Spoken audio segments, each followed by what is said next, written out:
Hey, what's going on, everybody? Back for this Wednesday slate. A huge night Tuesday. The picks were on fire. As you can see, the lineups that I gave out. Yesterday's picks, if you did not watch the video, you missed out. We told you guys I was going to go cheap at pitching from the start. Faded Strasburg, faded Snell, went with Rodriguez. Eichhoff, the game is just about starting, as you can see, but the lineups that I posted were great on the website. Perez went yard. Alberto had double digits. Went with Brian instead of Suarez because there was a little rain concerns. Right now, he hasn't really done anything. Might get there in his last at bat. Baez had a great game, and then the outfield all had huge games with Acuna, Riley low owned, hit another bomb, and Schwarber hit a bomb, and FanDuel as well was really good. Rodriguez was only like 4% on a FanDuel, and the outfield all had great games. So with the util with Acuna, so looking like a great night. I'll post the results on Twitter in the morning when everything's over. So if you want to join up for baseball, you can hit the link in the description. Anyway, today, so before we get started, if you could drop a like and subscribe, let's try to make some more great plays like yesterday's video.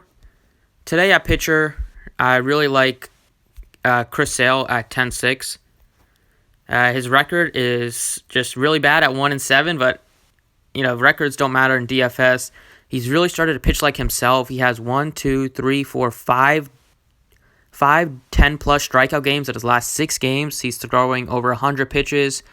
He gets a really good matchup against the Royals. They are very bad against left-handed pitching, as we saw by Rodriguez's really good game. And on the season, they are batting 27th in batting average against lefties and 27th in slugging. And Chris Sale has a ton of strikeout upside, as we all know. He's up to 98 strikeouts in just 68 innings. Now, I love the spot for Sale. The fact that Mike Minor is priced above him is just very disrespectful to Chris Sale on DraftKings' part. But you really want to play Chris Sale, I would think. He's my favorite pitcher of the day. And that second pitcher, I'm going to go kind of cheap, and I'm going to go with Gausman, who's only $6,700. Kevin Gausman. His price tag took a $1,600 price drop from his last game because he gave up 8 earned runs in just 1 inning. But besides that start really ballooned up his ERA up to 5.56. But before that start, he was pretty good. He hadn't given up more than 3 earned runs in his last 3 starts. He goes pretty deep into games. He also has good strikeout stuff, averaging over a strikeout per inning, 57 Ks in 55 innings. He's only given up 5 home runs on the year, and he hasn't given up a bomb since April 28th.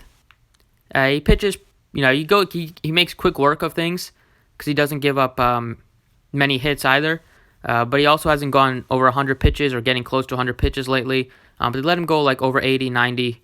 I think he can get the job done. His price tag is really cheap at 67. He hasn't been under, he's been over 8,000 the majority of the time. His average price tag this year on DraftKings is almost 8,300.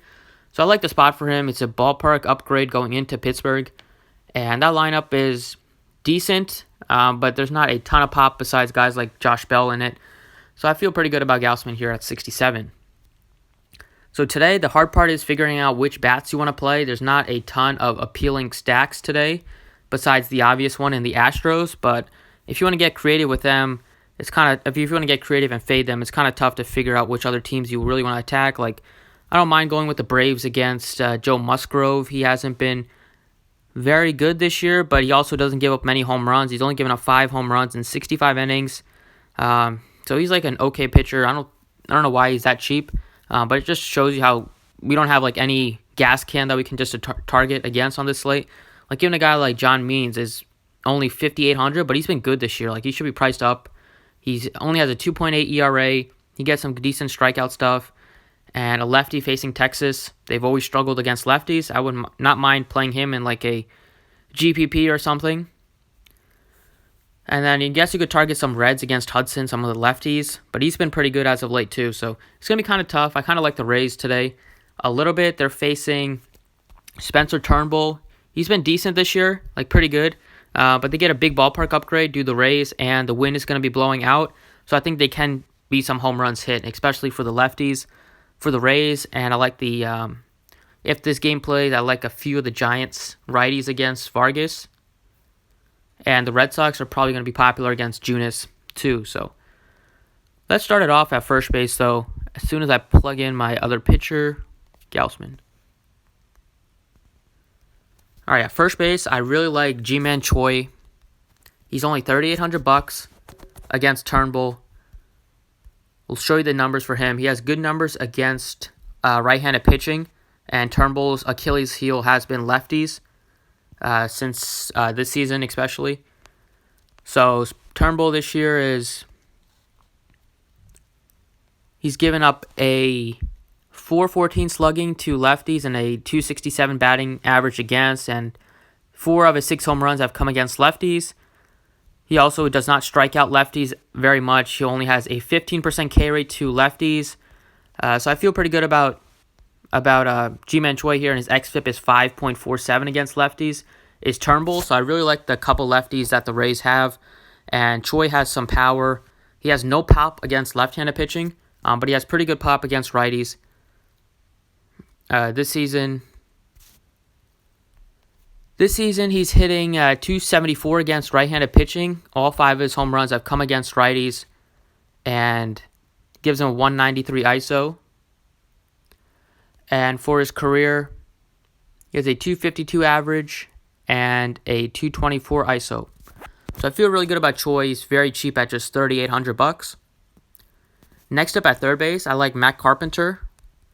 He's only $4,300 facing Descalfini. Carpenter he still hasn't really got it going. His batting average is steadily climbing thanks to his, he's been getting some hits lately. He still has some decent pop, and against Descalfini, he has really, really good numbers. He's hitting over 400 in a pretty decent sample size against Descalfini with a couple home runs. As Descalfini is really bad against lefties. The Cardinals don't have a ton of lefties in the lineup, but the good lefty that they do have in Carpenter, I want to take advantage of him. This season, lefties are slugging .670 against Descalfini, and they're hitting .321. So he really, really struggles against lefties. He's given up his home run per 9 to lefties is 3.2, which is terrible. So I feel really good about Matt Carpenter here. We know he has pop. Know he has a lot of power against right-handed pitching. So Carpenter this season, 6 of his home runs have come against righties, and career-wise, he's been a much better hitter against righties, as you would expect, and he has a career .203 ISO. So I like the spot for Carpenter here at $4,300. In the outfield, I'm going to start it off with Austin Meadows. He's been unbelievably hot for the Rays. I just showed you the numbers for Turnbull, the bad numbers that he struggles with lefties. Austin Meadows is really, really making the Pirates regret trading him and Glasnow for Archer. That must be the trade. That's going to be one of the best deals of the past decade, is this Austin Meadows and Glasnow trade for Archer. Meadows is up to $5,800 on DraftKings, but that is well worth it. As you see, his box score, his last 10 games are filled with double-digit multi-hit games. 1, 2, 3, 4, 5, 6, 7, 8 multi-hit games in his last 10 games. He's batting .357 on the season with 12 bombs, and he also has speed with 7 stolen bases. I love the spot for Meadows. He might be batting leadoff today, or even if he doesn't bat leadoff, he's going to be batting right in the heart of the lineup. Big ballpark upgrade, too, for the Rays, as I mentioned. So I really feel good about them. Their lineup is pretty good, or is really good. And this season against righties, he has a .368 batting average with 10 home runs, 6 stolen bases against righties. That gives him a .684 slugging and a .316 ISO. He also just has a 17% K rate to righties, almost over 10% lower than his K rate against lefties. And he has an insane 201 WRC+. I love Austin Meadows today at $5,800. And last but not least, I'm going to go with Chris Davis. He's very cheap at $3,900 facing a righty and Felix Pena. Chris Davis has a ton of power. He's just coming back from his injury, from his stint on the IL. But he's still up to 12 home runs and just 161 at-bats. He's a very streaky hitter, but hopefully he might be getting hot. Hopefully he gets hot since he might be finally healthy now.